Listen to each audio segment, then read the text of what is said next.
Þetta er verkefni 15 í Excel, síða 2, ferðamenn. Ég er búin að skrifa 2018 og 2019 í A3 og A4. Nú get ég sett svæðið í blokk og afritað ártölin niður og það hleypur á einu ári hérna. Það var bara 1 ár á milli hér.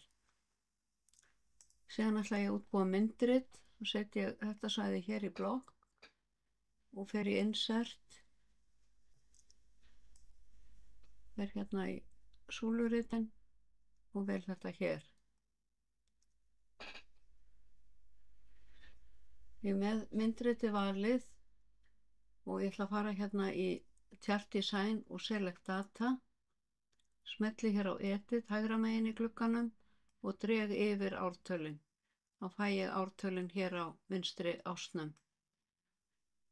OK og OK.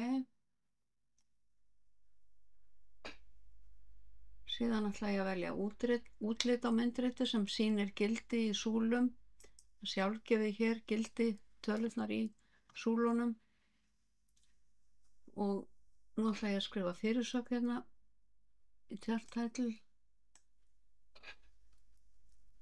Fjöldi ferðamanna.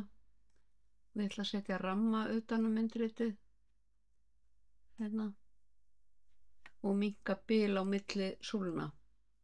Það ger ég með því að smella bara á einhverja súlu, ýta á hægri mús hnapp og velja Format Data Series. Bilið á að vera 35%. Þannig að ég skrifa það hér og þá minnkar bilið á milli súlnanna. Ég ætla að eyða út hérna tölunum á neðri ásnum. Þær eru óþarfar þegar við erum með tölur í súlum. Og þá lítur þetta svona út. Og ég ætla að vista.